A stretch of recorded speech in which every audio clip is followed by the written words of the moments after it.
share of women investors in MFs rises to 21% in December 2023।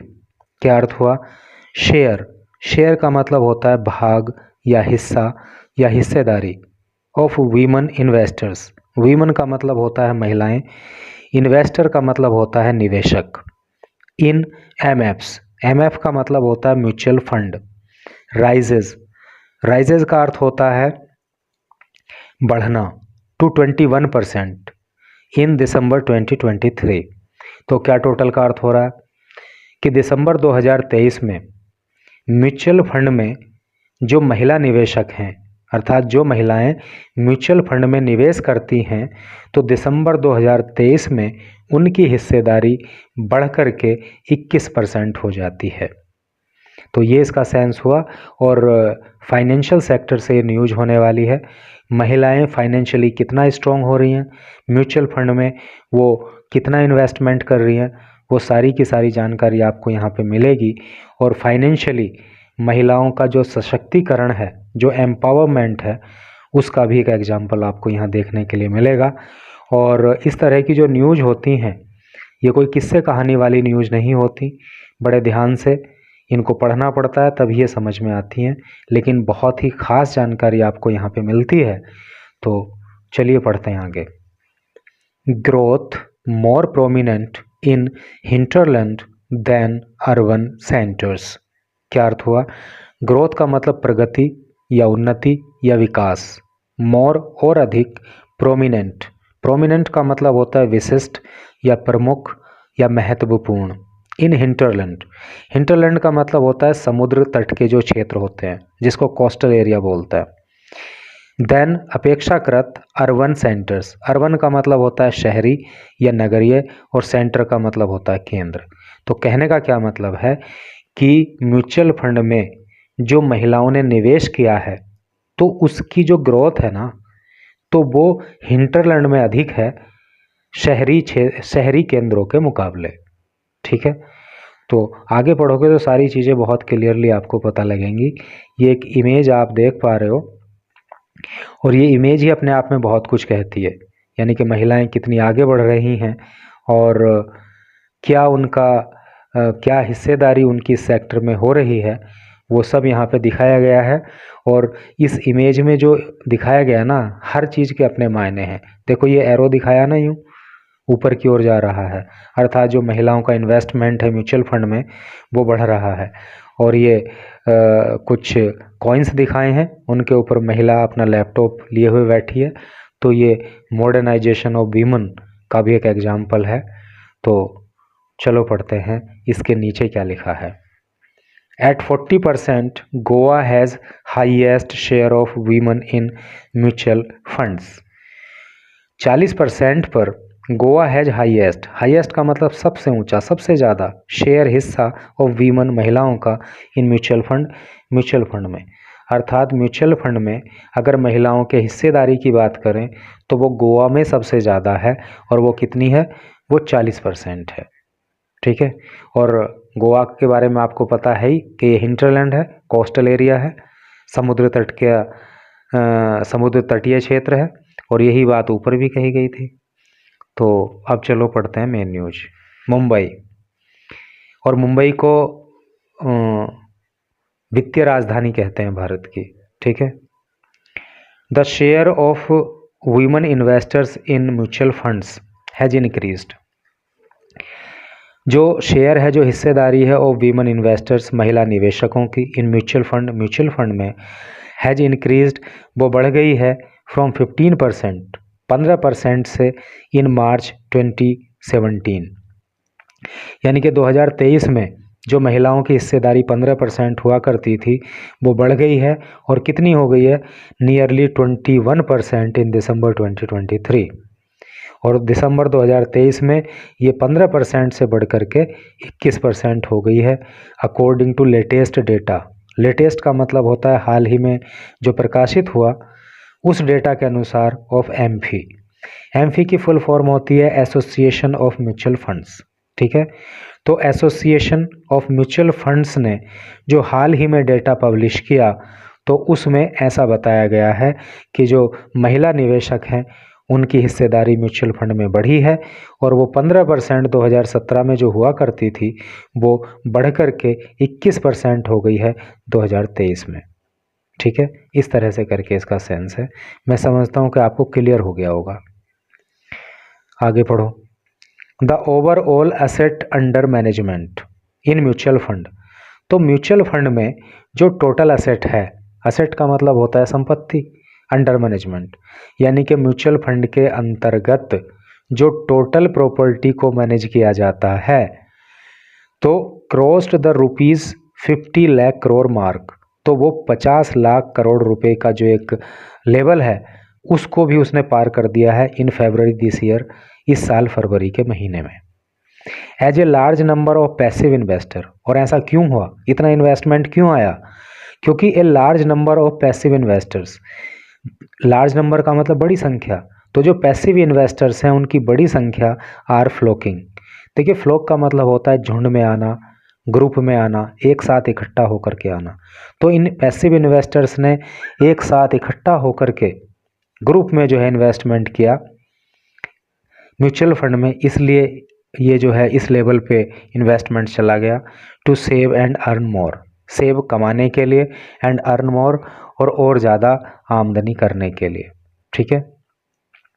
The amphi data showed, जो amphi का data है उसमें ये दिखाया गया है, ये बताया गया है the share of women investors, की जो महिला निवेशक हैं और उनकी जो हिस्सेदारी है इन म्यूचुअल फंड में इंक्रीज्ड, वो बढ़ गई है फ्रॉम 15% इन मार्च 2017।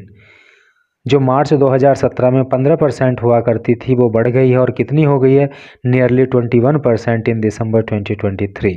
तो वो दिसंबर 2023 में बढ़ कर के 21% हो गई है, ऐसा एम्फी के डेटा में कहा गया है। This pace of growth, pace का मतलब होता है गति यानी चाल, ग्रोथ का मतलब होता है प्रगति या विकास। तो ये जो विकास की चाल है ना, वॉज मोर प्रोमिनेंट, ये ज़्यादा महत्वपूर्ण है, ये ज़्यादा विशिष्ट है इन द हिंटरलैंड, समुद्र तट के जो क्षेत्र हैं उनमें। देखिए, वर्सेस आ रहा ना, आपने जैसे कोई क्रिकेट का मैच देखा होगा तो जैसे बोलते हैं कि इंडिया वर्सेस पाकिस्तान या इंडिया वर्सेस इंग्लैंड, तो वहाँ पे उसका मतलब होता है बनाम, वर्सेस का मतलब बनाम, लेकिन वर्सेस का मतलब की तुलना में भी होता है, इन कंपैरिजन टू। तो वो हिंटरलैंड में ज़्यादा है इन कंपैरिजन टू, अर्थात तुलना में किसकी, the urban centres, urban centre की, शहरी केंद्रों की, ड्यूरिंग द पीरियड, इस पीरियड के दौरान। कौन से पीरियड के दौरान? मार्च 2017 से दिसंबर 2023 का जो पीरियड रहा, तो उसमें जो म्यूचुअल फंड के अंतर्गत इन्वेस्टमेंट हुआ तो उसमें जो देखा गया तो ग्रोथ जो है वो हिंटरलैंड में ज़्यादा रही अर्बन सेंटर के मुकाबले। बहुत ही आसान लैंग्वेज में आपको मैं इस न्यूज़ को समझाने की कोशिश कर रहा हूँ और मुझे लगता है कि टू ए ग्रेट एक्सटेंट आपको समझ में भी आ रहा होगा। The share of women folios and assets. देखिए, फोलियो का मतलब होता है वित्तीय निवेशकों का संग्रह। इसका क्या मतलब होता है? जैसे कई सारे आइटम होते हैं, कई सारी स्कीम्स होती हैं, तो उसमें जो इन्वेस्टमेंट किया जाता है, तो कुल मिलाकर के सभी स्कीम्स में जो इन्वेस्टमेंट किया जाता है उसको जो है पोर्टफोलियो या फोलियो कहते हैं। तो जो महिलाओं का फोलियो है, दो महिलाओं की जो हिस्सेदारी फोलियो में और एसेट में है इन B30 सिटी में। ये बात बहुत इंपॉर्टेंट है, बहुत बार आपसे पूछा जाता है कि B30 सिटी कौन से सिटी हैं भाई। तो मैं आपको बता दूं कि B30 सिटी वो सिटी हैं जो भारत के सबसे टॉप 30 वो शहर हैं जो फाइनेंशियली और इकोनॉमिकली डेवलप्ड हैं। ठीक है, उनको B30 सिटी कहा जाता है। आगे पढ़ो। इंक्रीज्ड, तो इनमें महिलाओं की जो हिस्सेदारी एसेट में और फोलियो में है वो बढ़ गई है फ्रॉम 15% टू 18%, 15% से 18%, एंड फ्रॉम 17 टू 28, 17 से 28% रेस्पेक्टिवली। रेस्पेक्टिवली का मतलब होता है क्रमशः। द डेटा शोड, डेटा में ऐसा दिखाया गया है। The report prepared by CRISIL for amphi. जो रिपोर्ट, प्रिपेयर का मतलब तैयार करना, जो रिपोर्ट क्रिसिल ने एम्फी के लिए तैयार करी and released by SEBI chairperson Madhavi Puri Buch. देखो, इसको कहीं कहीं पे बक लिखा हुआ है, कहीं कहीं पे बच लिखा हुआ है। ये नेम है किसका? सेबी की चेयरपर्सन का, जो कि एक महिला हैं। और इनके बारे में एक विशेष बात मैं आपको बता दूं, बहुत बार पूछी जा सकती है रिटन एग्जाम में भी और इंटरव्यू में भी। ये जो है ना माधवी पुरी बक, तो ये सेबी की पहली महिला चेयरपर्सन है, पहली महिला अध्यक्ष हैं सेबी की। अभी तक सेबी में जो भी अध्यक्ष रहे वो मेल ही रहे, ये पहली फीमेल हैं जो सेबी के अध्यक्ष हैं। और इनका नाम जो है इतिहास के पन्नों में हमेशा हमेशा के लिए दर्ज हो गया, क्योंकि जब भी कभी पूछा जाएगा कि सेबी की पहली महिला अध्यक्ष का नाम बताओ, तो वो जो है माधवी पुरी बक ही लिया जाएगा। क्योंकि जैसे आपसे कई बार पूछा गया होगा ना कि भाई जो सबसे पहली आईपीएस अधिकारी हैं उनका नाम बताओ, तो वो कौन है? किरण बेदी हैं। जब किरण बेदी ने यूपीएससी की परीक्षा को पास किया तो उनको आईएएस भी मिल सकता था, उनको आईपीएस भी मिल सकता था, लेकिन उन्होंने जो है आईपीएस को चुना। ऐसा क्यों? जबकि लोगों का प्रेफरेंस तो जो है आईएएस के लिए होता है। क्योंकि आईएएस तो पहले भी कई सारी महिलाएं बन चुकी थी, लेकिन आईपीएस उनसे पहले कोई भी महिला नहीं थी। इसलिए उन्होंने सोचा कि आईएएस अगर मैं बनती हूँ तो रिकॉर्ड बन नहीं पाएगा, आईपीएस बनती हूँ तो रिकॉर्ड बन जाएगा, इतिहास के पन्नों में नाम दर्ज हो जाएगा। और वही हुआ भी। आज अगर पूछा जाता है कि भाई सबसे पहली आईपीएस महिला ऑफिसर का नाम बताइए, तो किरण बेदी ही बताया जाता है ना। तो उसी तरह से जब जब पूछा जाएगा कि सेबी की पहली महिला अध्यक्ष का नाम बताओ, तो वो माधवी पुरी बक ही होगा।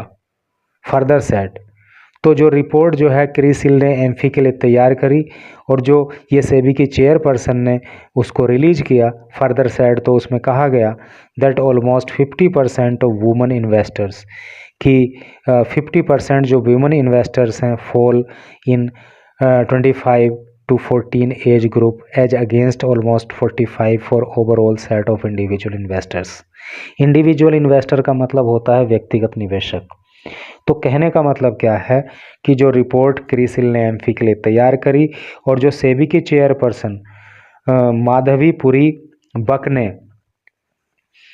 उसको रिलीज किया, तो उसमें कहा यह गया है कि जो महिला इन्वेस्टर्स हैं, जो म्यूचुअल फंड में इन्वेस्ट करती हैं, तो उनमें से 50% महिलाएं तो 25 से 44 साल की एज ग्रुप की ही हैं।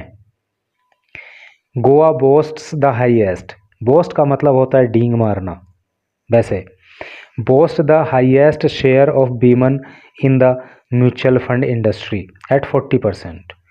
तो गोवा जो है, अगर म्यूचुअल फंड में महिलाओं के इन्वेस्टमेंट की बात करें, उनके शेयर की बात करें, तो गोवा सबसे ऊपर है। यानी कि गोवा की महिलाएं जो है वो म्यूचुअल फंड में सबसे ज़्यादा इन्वेस्टमेंट करती हैं। और कितने परसेंट उनका शेयर है वहाँ पे? 40%। फॉलोड बाई नॉर्थ ईस्टर्न, और इसके बाद जो नंबर आता है वो किसका आता है? नॉर्थ ईस्टर्न स्टेट्स का, यानी कि जो उत्तरी पूर्वी राज्य हैं उनका नंबर आता है विद द हाई 30%, और उनका जो शेयर है वो 30% है। जैसे कि चंडीगढ़ हो गया, महाराष्ट्र हो गया एंड न्यू दिल्ली हो गया, ऑल्सो हैव ओवर 30%, और इनका शेयर भी अपने आप में 30% से अधिक ही है। Of women in asset under management, यानी कि जो असेट म्यूचुअल फंड के अंतर्गत मैनेज किया जाता है, तो इतना परसेंट शेयर इन महिलाओं का है। चंडीगढ़ से इतना, महाराष्ट्र से उतना, ऐसे करके। Most female mutual fund investors, जो अधिकांश फीमेल म्यूचुअल फंड इन्वेस्टर हैं, यानी कि जो अधिकांश महिलाएं म्यूचुअल फंड में इन्वेस्ट करती हैं, continue to invest through the regular plan route, तो वो रेगुलर प्लान रूट के तहत ही जो है उन्होंने इन्वेस्ट करना जारी रखा है। एंड और stay invested for longer when investing through a mutual fund distributor. और जब ये म्यूचुअल फंड डिस्ट्रीब्यूटर से भी इन्वेस्ट के माध्यम से भी इन्वेस्टमेंट अगर करती हैं तो वो लॉन्ग टर्म के लिए ही करती हैं। The number of women mutual fund distributor, जो म्यूचुअल फंड डिस्ट्रीब्यूटर महिलाएं हैं तो जो उनकी संख्या है हैज़ ऑल्सो इंक्रीज्ड, वो भी बढ़ गई है। And was near the 42,000 mark, और वो संख्या 42,000 के लगभग पहुंच गई है एज ऑफ दिसंबर 2023, दिसंबर 2023 को। विद दियर टोटल AMU यानी कि asset under management of over ₹1 lakh crore. और इन जो महिला डिस्ट्रीब्यूटर हैं इनके माध्यम से जो इन्वेस्टमेंट कराया गया है तो उसकी जो वैल्यू है वो 1 लाख करोड़ रुपए से भी ऊपर चली गई है। रिलीजिंग द रिपोर्ट बक सेट, रिपोर्ट को रिलीज करते हुए यानी कि रिपोर्ट को जारी करते हुए बक ने कहा women can lead and champion. देखिए, लीड का मतलब होता है अगुवाई करना और चैम्पियन का मतलब भी अगुवाई करने से ही होता है। कहते ना कि वो जो है चैम्पियन है। चैम्पियन है क्या मतलब? वो सबसे आगे। अगुवाई करने का मतलब भी वही होता है, सबसे आगे होना। तो जो महिलाएं हैं वो अगुवाई कर सकती हैं, वो चैम्पियन बन सकती हैं। द राइट इन्वेस्टमेंट, सही इन्वेस्टमेंट के माध्यम से कोज्ड बाय लीवरेजिंग। देखो, लीवरेज का मतलब होता है इस्तेमाल करना, काम में लाना। दियर पर्सपेक्टिव, पर्सपेक्टिव का मतलब होता है योजनाएं या फिर दृष्टिकोण। एडवोकेटिंग, एडवोकेट का मतलब होता है सिफारिश करना, वकालत करना। For inclusive decision making processes, inclusive का मतलब होता है समावेशी।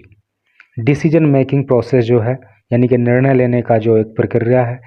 एंड फोस्टरिंग, फोस्टर का मतलब होता है बढ़ाना या पैदा करना। एनवायरमेंट्स, एनवायरमेंट का मतलब होता है वातावरण। वेयर, जहाँ पे डाइवर्स, डाइवर्स का मतलब होता है विविध या अनेक। वॉइसेस, आवाज़ें। आर हर्ड, सुनी जाती हैं। एंड वैल्यूड, और उनको वैल्यू दी जाती है, उनको सम्मान दिया जाता है, उनका मूल्य समझा जाता है। तो कहने का इसका मतलब क्या हो रहा है? इसका मतलब ये हो रहा है कि जो बक ने, अर्थात जो सेबी की चेयरपर्सन है, जो सेबी के अध्यक्ष हैं, उन्होंने जो रिपोर्ट जारी करी तो उसमें ये कहा गया है कि महिलाएं जो है ना, जो म्यूचुअल फंड में इन्वेस्टमेंट का जो क्षेत्र है तो यहाँ पे अपनी योजनाओं को इस्तेमाल करके, ठीक है, वहाँ पे चैंपियन बन सकती हैं, इस क्षेत्र, इस फील्ड की अगुवाई कर सकती हैं और वो ऐसा एनवायरनमेंट क्रिएट कर सकती हैं, ऐसा वातावरण पैदा कर सकती हैं जहाँ पे उनकी आवाज़ों को सुना जाए, जहाँ पे उनकी आवाज़ को वैल्यू दी जाए। कुल मिला के कहने का मतलब यह है कि महिलाएं यदि चाहें तो इस क्षेत्र में अग्रणी हो सकती हैं।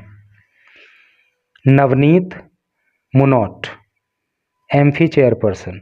नवनीत मनोट, ये मनोट है, नवनीत मनोट जो कि एम्फी के चेयरमैन हैं, एम्फी के अध्यक्ष हैं। सैड, उन्होंने कहा द इंक्रीजिंग पार्टिसिपेशन, इंक्रीज का मतलब होता है बढ़ना, इंक्रीजिंग का मतलब बढ़ता हुआ, पार्टिसिपेशन का मतलब हिस्सेदारी।